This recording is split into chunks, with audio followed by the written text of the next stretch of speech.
안녕하세요, 여러분. 나폴리 축구팀의 현재 상황을 보면 지난 시즌에 역사적인 성과를 이룬 뒤 33년 만에 무너지는 듯한 모습을 보여주고 있다. 그들의 상승세와 하락세는 실로 마치 롤러코스터와 같은 극적인 변화를 보이고 있어 외부 이목이 집중되며 물음표들을 던지게 한다. 9일 도래했을 때의 한국 시간 기준으로 이탈리아 축구 전문 기자로 알려져 있는 지알루카 디 마르지오가 관련 소식을 전하였다.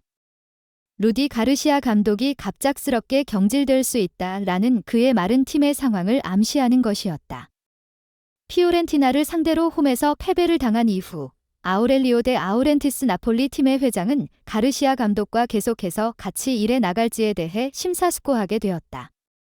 내부에서 고찰의 시간을 가져가며 가르시아 감독은 이슈를 논하기 위해 팀의 경영진과 만났다. 그리고 그 결과 팀이 이제 완전히 무너지는 상황에 이르렀다는 평가가 나왔다고 디 마르지오가 보도하였다. 2022에서 23 시즌은 나폴리 팀에게는 그들만의 시즌이었다. 루치아노 스팔레티 감독이 이끄는 축구는 완전히 자리를 잡기 시작했던 것이다. 그들이 이끌어간 리그는 최면적인 임팩트를 보여주었다. 가성비 좋은 선수들을 영입하는 경향에 대해서는 걱정이 많았지만 김민재와 흡이차 크라바츠헬리아 두 선수는 결국 자리 잡고 그야말로 대박 복권이라 할 수 있었다. 이탈리아 세리에 A를 초월하여 유럽 최고의 실력을 보여주는 동안 나폴리 팀은 더욱 발전해 나갔다. 디에고 마라도나가 팀을 떠나고 난 후 처음으로 나폴리는 우승의 기쁨을 누렸다. 스팔레티 감독에 떠나고 새로운 축구 전략을 만들어야 하는 부분은 새로운 걱정거리였다. 하지만 중심 선수들 중에서는 김민재만 이적하였고 2023에서 24 시즌도 여전히 우승 가능성이 충분하다는 평가를 받았다. 그런데 이 모든 기대와는 달리 리그 8라운드 진행 중에 이미 나폴리는 선두와의 격차를 벌려버렸다.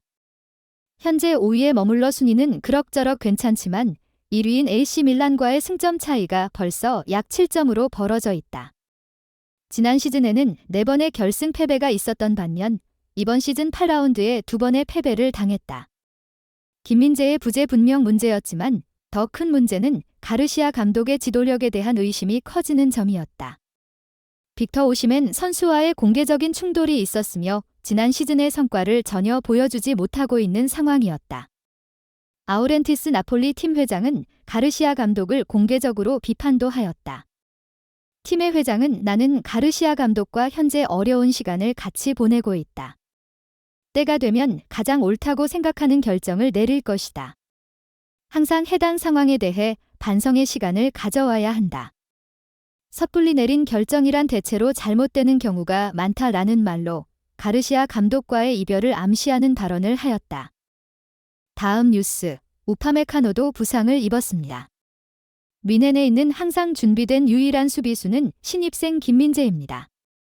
한국 축구의 아이콘과 방어의 핵심이라고 불리는 김민재와 조화를 이루어 그려가던 축구가 이제 불안한 모습을 드러내고 있다. 바이에른 뮌헨, 독일의 유명 축구팀에서 후방을 책임지던 다요 우파메카노가 부상을 당해서 잠정적으로 최대 3주 동안 경기에 참여하지 못할 전망이다.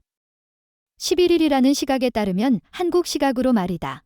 독일의 미디어 빌트와 스포르트일에 보도된 바에 따르면 우파메카노가 잘못되어 비정상적인 상황을 확인한 최근의 의학검진은 햄스트링, 즉 허벅지 뒷부분의 근육을 과도하게 사용하다가 부상하게 된 것으로 밝혀졌다. 이 결과 그는 복잡한 상황에서 회복하려면 최소한 2주에서 최대 3주의 시간이 필요하다는 의사들의 진단을 받았다. 바이에른 뮌헨의 팀 내에서 중요한 역할을 맡는 센터백 우파메카노는 지난 9일 프라이부르크와의 2023-2024 독일 프로축구 분데스리가 7라운드 홈 경기 중반 29분에 몸에 불편함을 느끼고 교체를 원한다는 신호를 보내기 시작했다. 그리고 그로부터 약 3분 후 그는 팀원들과 팬들의 관심 속에 그라운드를 떠나고 말았다.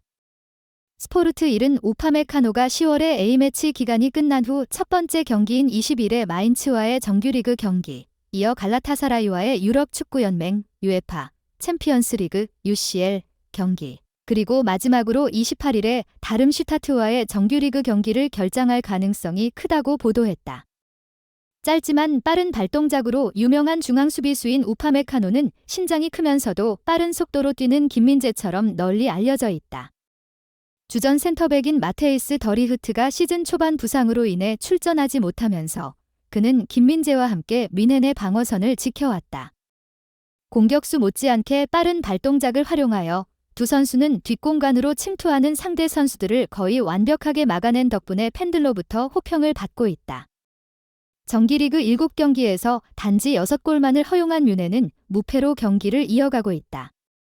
다행히도 뮌헨 입장에서는 더리흐트가 A매치 기간이 끝나는 시점에 복귀할 것으로 예상되고 있다. 빌트에 보도된 바에 따르면 더리흐트는 10일에 러닝 훈련을 시작하여 회복 과정이 순조롭게 진행 중이다. 지난 시즌 후방을 지켜온 터줏대감들이 연이어 부상을 당함으로써 신입생인 김민재가 이전보다 센터백으로서 더 중요한 역할을 담당하게 되는 모양새다. 뮌헨 이적 전에는 이탈리아의 나폴리에서 그에게 부여된 역할이 훨씬 덜 중요했을지도 모른다. 하지만 독일 프로축구 챔피언스리그에서 고군분투하는 뮌헨의 한 팀원 등에서 김민재의 이름을 찾을 수 있다. 잠시라도 한숨 돌릴 틈 없이 그는 세계 차원에서 가장 유능하다고 평가받는 중앙 수비수들, 더리흐트와 우파메카노와 같은 선수들과 강력하게 경쟁하고 있다. 이러한 배경 속에서 김민재가 농구 경기를 조절하고 팀의 자원을 효과적으로 분배하고 유지하는 데에 성공하면 그것은 전적으로 예상 가능한 결과였다. 그러나 어려운 경기 일정을 보면 그가 정규리그 3라운드 시작부터 연속 5경기를 풀타임으로 참가함에 따라 A매치 기간이 끝나고 복구하여 휴식을 취하고 체력을 회복하는 것은 대단히 어려운 과제가 될 것으로 예상되었다. 한편 김민재가 출전하는 경기를 지켜보는 이들이 보는 것은 그의 열정적이고 애정을 담은 모습이었고 그의 축구에 대한 뜨거운 열망이 동아리 지역 축구장을 가득 채웠다. 론칭해온 리그 경기 과정에서 그의 뛰어난 플레이를 인지한 위르겐 클린스만 대한민국 축구대표팀 감독은 그에게 국가대표로서의 역할을 수행하고 국내에서의 훈련을 위해 복구하도록 부름을 했다. 김민재는 지난 9일 새벽 프라이부르크와의 경기 뒤에 곧바로 감독님이 이끄는 클린스만호에 합류했고 잠시도 쉬지 않고 다음 날인 10일 파주 국가대표 트레이닝센터 ZenFC에서 훈련을 원활히 완료하였다. 위르겐 클린스만 감독이 이끄는 대한민국 축구대표팀이 준비한 다다음 경기 일정은 13일 오후 8시에 월드컵 경기장에서 튀니지와의 친선 경기다. 이는 철저하게 준비되고 모든 결과에 대한 예상을 도출하는 것이 필요하다는 점에서 신의 주시가 필요한 때다. 또 이보다 얼마 후인 17일 오후 8시에는 수원 월드컵 경기장에서 베트남을 상대로 하는 경기에 출전할 예정이다. 이때도 역시 많은 기대와 응원을 필요로 하며 앞서 치러진 경기와 유사한 열정과 성과를 기대하며 대한민국 대표팀의 많은 팬들이 기다리고 있다. 오늘 영상이 마음에 드셨다면 좋아요와 구독 부탁드립니다. 날씨가 쌀쌀해지는 가을, 여러분의 건강 챙기시고 즐거운 일상 되세요. 다음 영상에서 뵙겠습니다. 감사합니다.